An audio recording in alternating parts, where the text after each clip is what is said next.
आऊज़ुबिल्लाहिमिनश्शैतानिर्रजीम बिस्मिल्लाहिर्रहमानिर्रहीम। Computer science की preparation के सिलसिले में आज हमने कंप्यूटर नेटवर्क्स का सिलेबस जो है वो स्टार्ट करना है। और इस सिलसिले में हमारा जो है वो फर्स्ट लेक्चर है इंट्रोडक्शन ऑफ कंप्यूटर नेटवर्क। इसमें हम कंप्यूटर नेटवर्क का बेसिक से इंट्रोडक्शन जो है ना वो लर्न करने की जो है वो कोशिश करेंगे। देखते हैं जी कंप्यूटर नेटवर्क जो है वो क्या चीज़ है। सिंपल वर्ड्स में अगर हम बात करें तो computer network is collection of various computing devices. Different computing devices का ना एक डिवाइसेस की जो कलेक्शन है वो क्या है कंप्यूटर नेटवर्क। अब जो पर्पस है कंप्यूटर नेटवर्क का वो क्या है कि डिवाइसेस जो है ना वो आपस में डाटा शेयर कर सकें, एक दूसरे को डाटा सेंड किया जा सके और मशीन्स और डिवाइसेस जो हैं एक दूसरे के साथ कम्युनिकेट कर सकें। जैसे एक सेंडर सेंड करता है डाटा को और रिसीवर रिसीव करता है डाटा को, तो उन्हें ना एक कनेक्शन की ज़रूरत होगी, मतलब कोई कनेक्शन होगा उनके दरमियान।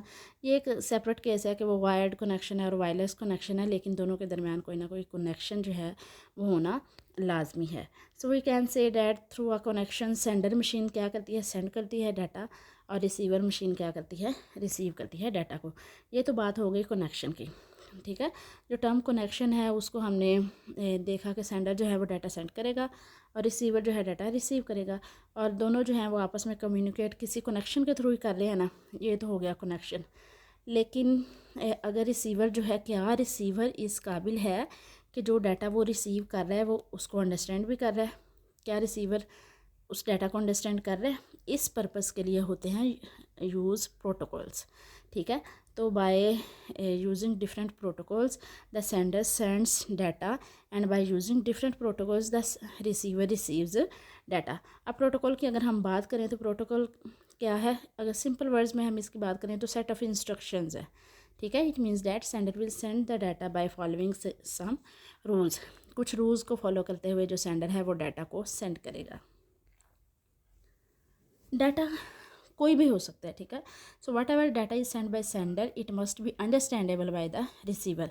जैसे देखें, हम किसी को कॉल करते हैं, फ़र्ज़ करें हम पंजाबी में बात कर रहे हैं, अगला बंदा जो है वो पंजाबी को समझता नहीं है, उसको पता तो चलेगा कि मैं कुछ बोल रही हूँ या आप कुछ बोल रहे हैं, ठीक है। मीन्स कनेक्शन है तो उसको पता चल रहा है ना, उसको आवाज़ आ रही है, लेकिन अब वो इस चीज़ को समझ नहीं पा रहा, ठीक है। तो अगर प्रोटोकॉल हम यूज़ करेंगे तो रिसीवर जो है वो अंडरस्टैंड भी करेगा सेंडर के मैसेज को। Understand the data send by sender, okay जी। So if there is a connection between sender and receiver understand the data send by sender, this is called proper communication. Okay, अगर दो चीज़ें हैं, connection है दोनों के दरमियान, सेंडर और रिसीवर के दरमियान कनेक्शन इस्टेब्लिश्ड है, और रिसीवर उस डाटा को अंडरस्टैंड कर रहा है जो कि सेंडर ने सेंड किया है, तो मीन्स ये क्या हो रहा है, एक प्रॉपर कम्युनिकेशन हो रही है। So connection with the proper protocols or set of instructions, if they are followed then we can say that there is a proper communication between the the sender लिखना था, सेंडर एंड रिसीवर। ओके जी, sender और receiver के दरमियान proper communication किस सूरत में होगी, अगर उन दोनों का आपस में कनेक्शन जो है ना वो इस्टेब्लिश है, लेकिन वो कनेक्शन जो है वो फॉलो कर रहा है प्रॉपर प्रोटोकॉल्स को। In computer networks we can use a term client और सर्वर, हम यूज़ करेंगे ये टर्म इंस्टेड ऑफ सेंडर और receiver. In computer networks client and server must be on different machines. आप देखें, क्लाइंट और सर्वर जो है ना डिफरेंट मशीन्स पे होने चाहिए।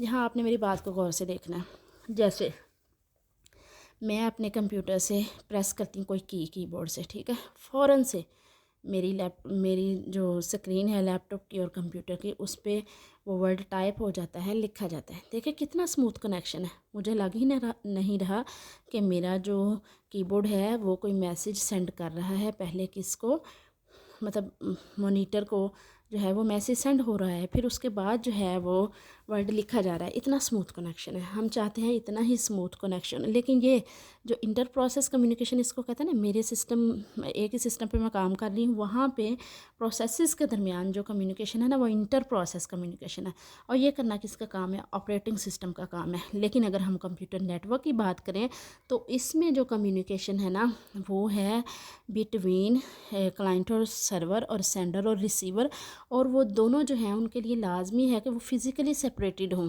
मतलब उनका सेम लोकेशन पे होना ज़रूरी नहीं है। जैसे हम पाकिस्तान में हैं तो जो रिसीवर है वो यूएसए, यूके, कहीं भी हो सकता है, ठीक है। तो इसलिए सेंडर और रिसीवर जो है वो must be on separate places जो है वो होंगे और उनके दरमियान एक कनेक्शन इस्टेब्लिश होगा। क्लियर है? ओके जी। वी वांट एज, हम चाहते हैं कि इतना ही स्मूथ कनेक्शन, जैसा कि मैं अपने कीबोर्ड से टाइप कर रही हूँ, मेरी लैपटॉप की स्क्रीन पे जो है मुझे लिखा हुआ नज़र आ रहा है, तो इतना ही स्मूथ कनेक्शन जो है वो सेंडर और रिसीवर के दरमियान हो, क्लाइंट और सर्वर के दरमियान हो, कि उनको ऐसे फील आए कि जैसे वो सेम सिस्टम पे बैठे हुए हैं, सेम मशीन पे बैठे हुए हैं। देखें ना, जैसे आप फेसबुक पे कोई जो है वो डाटा शेयर करते हैं, फेसबुक से कोई डाटा एक्सेस करते हैं, तो कितनी जल्दी सेकेंड्स में ये काम हो रहा होता है।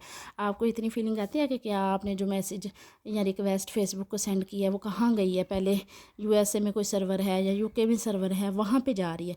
आपको ऐसी फीलिंग नहीं आ रही है, आपको यही लग रहा है कि मैं एक इसी मशीन पे बैठा हूँ और इसी मशीन पे जो है ना, इसी सिस्टम पे जो है वो सारा काम हो रहा है, कहीं दूर जो है इसका सर्वर जो है वो नहीं पड़ा हुआ। तो ये वाली जो फीलिंग है ना, ये नेटवर्क का जो पर्पस है वो यही है कि ऐसी फीलिंग आए किसको, यूज़र को। हालांकि वो सेपरेट होते हैं, वो बहुत डिस्टेंस पे हो सकते हैं, डिस्टेंस इसमें मैटर नहीं करता। डिस्टेंस 1 माइल का भी हो सकता है, 1000 माइल्स और मोर भी हो सकता है। क्लियर है?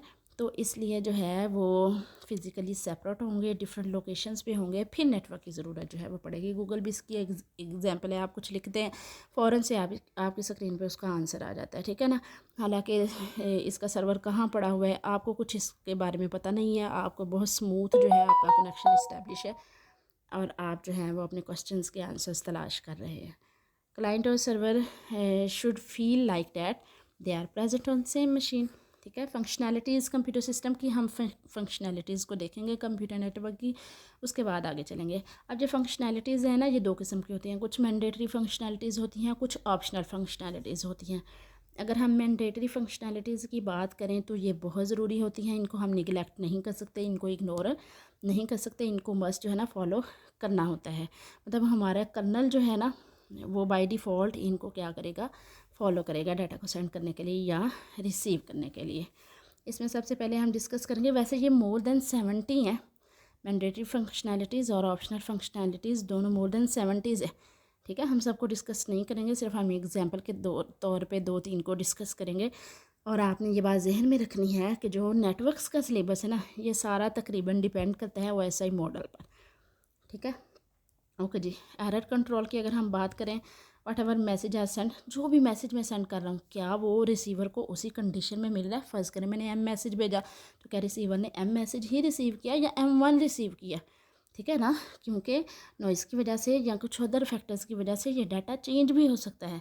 तो कम से कम मेरा जो मैकेनिज़्म है वो इस काबिल होना चाहिए कि वो मुझे ये बता सके कि जो है इधर किसी किस्म की कोई एरर्स है मैसेज के अंदर या मैसेज ठीक नहीं है। In my mechanism there should be a lot of functionalities which should tell me there is some kind of errors. मतलब मुझे एटलीस्ट एरर का पता तो चलना चाहिए ना, फिर ही मैं उसको करेक्ट कर सकूँगी।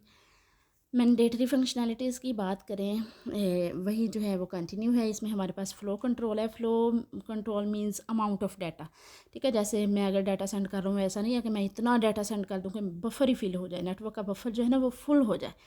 ठीक है, ऐसा नहीं है। There is some kind of flow control हो, there is some kind of constraint, as no one can make the buffer full, network will properly flow if वो use some constraint over there.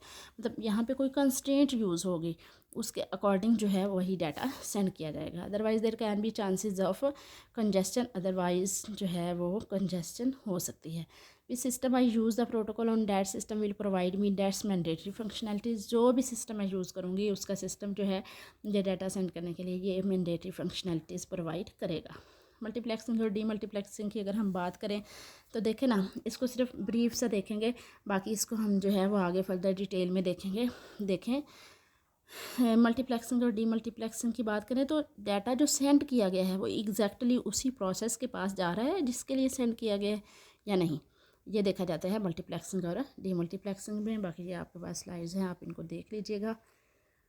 Optional functionalities की बात करें तो ऐसी functionalities जिसको as per need हम use करेंगे, otherwise जो है हमें यूज़ करने की ज़रूरत नहीं है। इंक्रिप्शन और डिक्रिप्शन है इसके अंदर। इंक्रिप्शन मींस के डाटा जो है ना उसको हम एज इट इज़ सेंड नहीं कर रहे हैं, बल्कि उसको किसी और फॉर्म में सेंड कर रहे हैं कि अगर उसको कोई हैकर हैक भी कर लेता है तो उसको समझ ना सके। ये एक ऑप्शनल फंक्शनैलिटी है, इसको सिर्फ हम तब यूज़ करेंगे जब ज़रूरत हो, अदरवाइज़ ये क्या करेगी, सिस्टम की कम्प्लेक्सिटी को बढ़ा देगी। जैसे HTTP पे है, अगर हम डाटा सेंड कर रहे हैं तो इंक्रिप्शन की हमें ज़रूरत नहीं पड़ती, लेकिन HTTPS जो है वो इंक्रिप्टेड फॉर्म में डाटा सेंड करता है, तो वहाँ पे हमें जो है वो लाजमी तौर पे इंक्रिप्शन की ज़रूरत पड़ेगी। तो सब ऐप्स जो है ना वो इसको फॉलो नहीं करती। अगर हम नॉर्मल डाटा सेंड कर रहे हैं तो हमें ज़रूरत नहीं है, ठीक है। चेक पॉइंट की बात करें तो बाज़ात जो है ना हम चेक पॉइंट यूज़ करते हैं। जैसे कोई फ़ाइल है 500 MB की, तो उस पर चेक पॉइंट हो सकता है लगा हो हर 100 के बाद या हर 300 के बाद, ठीक है ना। तो आपने इस फ़ाइल को डाउनलोड करना शुरू किया, तो हुआ ये कि 300 MB की जब फ़ाइल जो है वो डाउनलोड हुई, तकरीबन इतनी हुई, तो डाउनलोडिंग फ़ेल होगी। अब अगेन जब मैं इस फ़ाइल को डाउनलोड करूँगा ना तो ये ज़ीरो से स्टार्ट नहीं होगी, ये कहाँ से स्टार्ट होगी, 300 MB से, ठीक है। तो ये चेक पॉइंट्स हम अपने हिसाब से 100 MB के बाद भी लगा सकते हैं, 200 MB के बाद भी लगा सकते हैं, 300 MB के बाद भी लगा सकते हैं। There are more than 70 functionalities हैं जो मैंडेटरी और ऑप्शनल हैं। और ये सारी फंक्शनैलिटीज़ है ना, उन्होंने किया क्या, इन सारी फंक्शनैलिटीज़ को इकट्ठा करके एक स्टैंडर्ड मॉडल बना दिया, ठीक है। अब जब भी डाटा सेंड करूँगी मैं अपने सिस्टम से, कहीं भी डाटा सेंड करूँगी, वो किसके अकॉर्डिंग होगा, वो ऐसा ही मॉडल के अकॉर्डिंग होगा। इन सारी फंक्शनैलिटीज़ को सेपरेट यूज़ करने की बजाय एक स्टैंडर्ड मॉडल में कर दिया गया, इनको कलेक्ट कर दिया गया, ठीक है। और उस मॉडल को कहते हैं OSI मॉडल। OSI मॉडल की जो हैं वो 7 लेयर्स हैं, और ये 7 लेयर्स इन 70+ फंक्शनैलिटीज़ को कवर करती हैं। तो हम फर्दर इनको आगे जो है वो नेक्स्ट देखेंगे, ठीक है। आज के लिए इतना ही, मेरे साथ रहिएगा। स्टे ब्लेस्ड, स्टे ट्यून्ड, अल्लाह हाफिज़।